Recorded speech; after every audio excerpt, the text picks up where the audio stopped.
scary movie marathon. Bring a VHS from home so we can put her on the big screen, only with the big screens. Better pop some popcorn and don't forget my Raisinets. If we party all night, we'll be dead by dawn. Let's just have a scary movie marathon.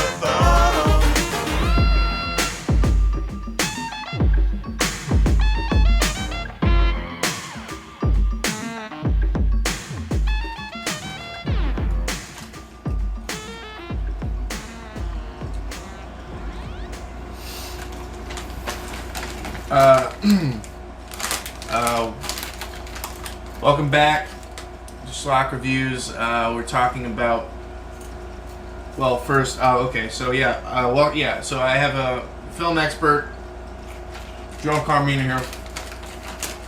Watching Schlock movies, we're talking about them. Going? Yeah. Of course.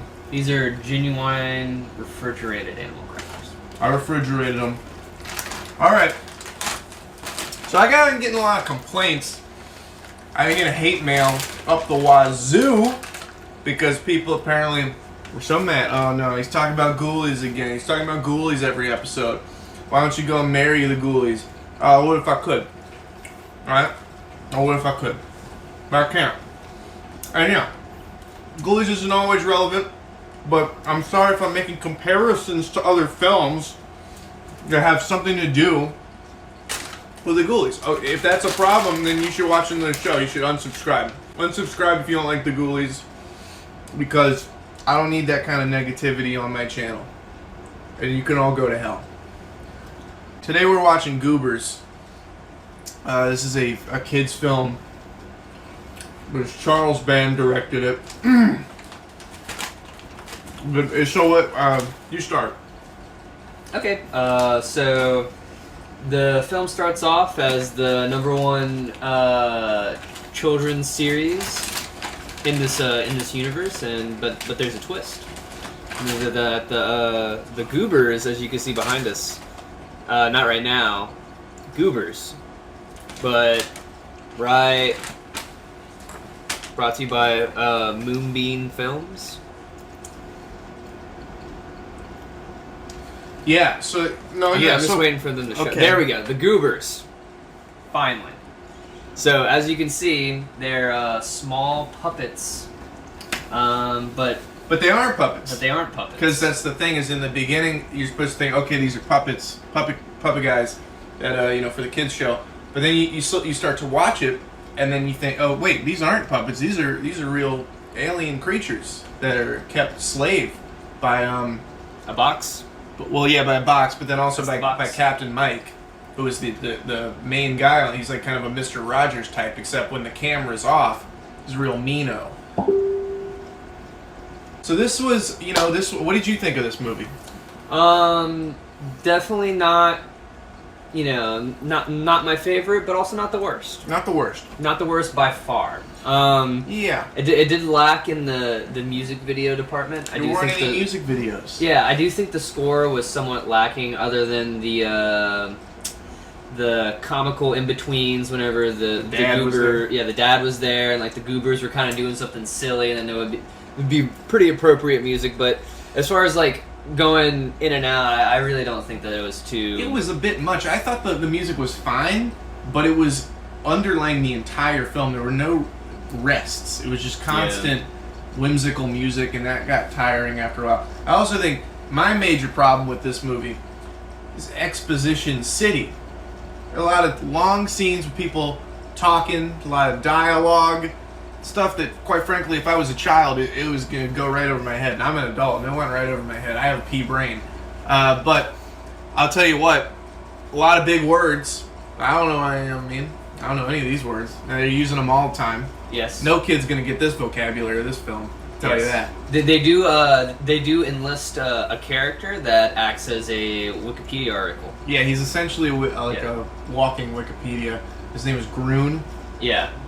Good character. Yeah. I liked Groon a lot. My favorite characters, if I had to rank them, I'm going to put Groon at the top. Groon's pretty good. I'm going to put Hildebrandt number 2. I liked him. Executive producer Hildebrandt. Right behind that, I have to put, what's his name? SQUIDGY? He's third. Then we're going to the dad. Dad was funny. Yeah, that was pretty good. Then the young girl who was helping the main, she was pretty good. Too many animal crackers? You good?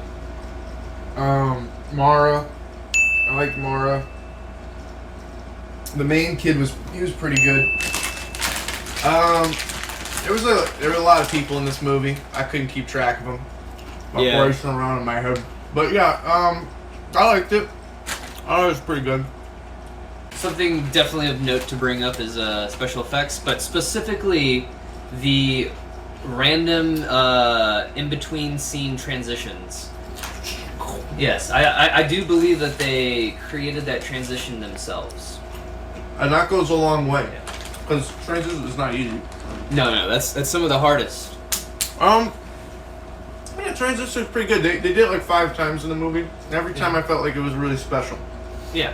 See, it's actually the complete opposite of the music in the fact that they spaced it out appropriately. It was minimalist. Yeah, minimalist. They brought it in when they needed it, and they didn't overdo it. Yeah. You gotta appreciate that. I learned a lot about executive production from this film because they do talk a lot about it. Yes. I learned a lot about money laundering. I learned a lot about interdimensional sort of understanding of Earth's politics as far as the sort of whenever there's an executive branch, it can get confusing, all these words, all these things, what is this, what is that, money, FBI, I don't know these things. And speaking of FBI, they do go into great detail in describing a handful of government agencies. They define it. They Yes. define a few. And again, that's because of Groon, or my pick for number 1 favorite character of the Yes. film.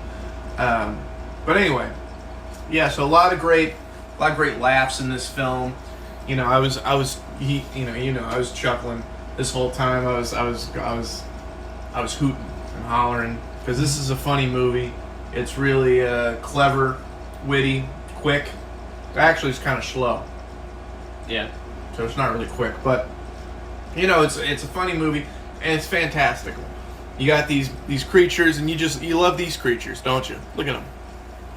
But yeah, the puppets were great, and every time they would cut to the real actor playing Squidgy, I had to say my heart was, because I was in love with that. Mm-hmm. I was in love with that.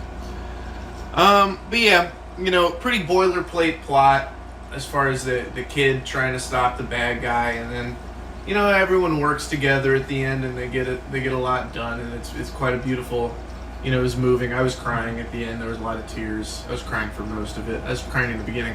But yeah, at the end of the day, everything came together. Mm-hmm. I felt like I accomplished a lot watching it. I know you felt that you accomplished a lot watching it. Oh, absolutely. I really appreciate one of the core themes of the film. Slavery's bad.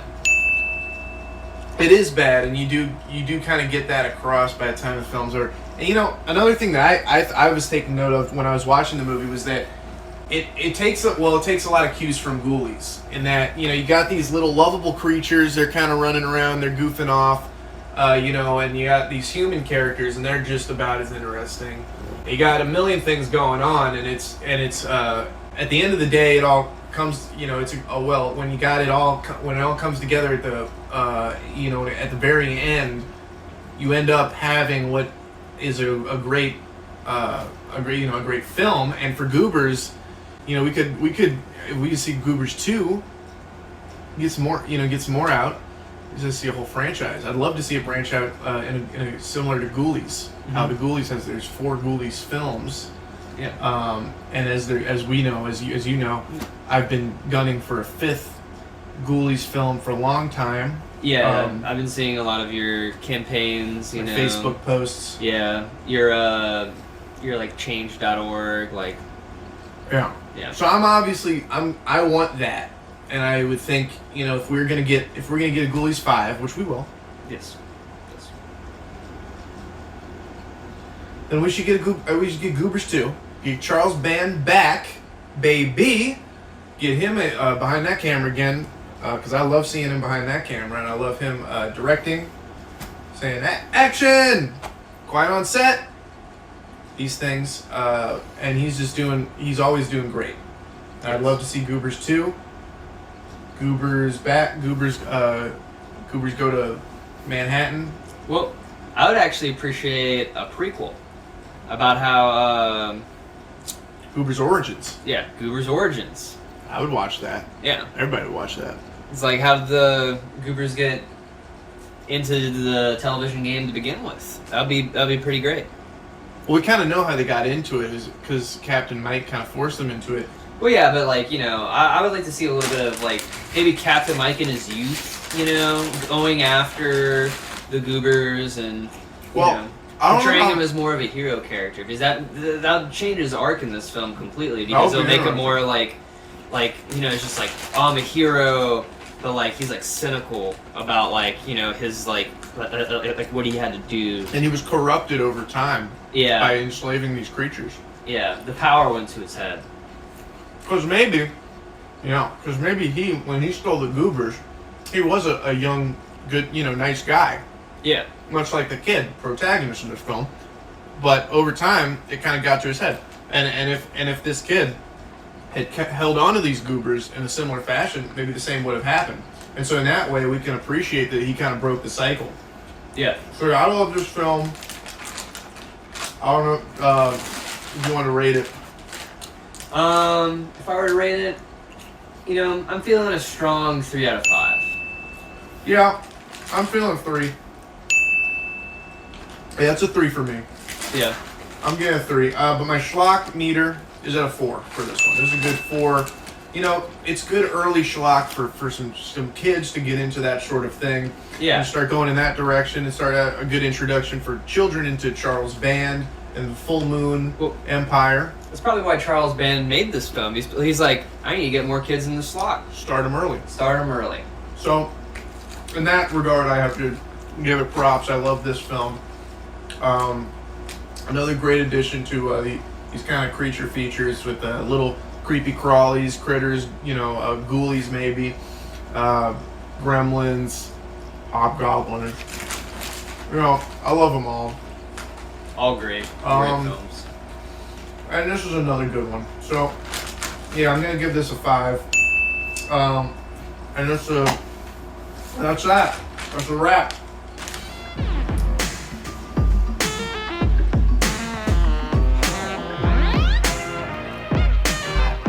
It's a scary movie marathon. It's a scary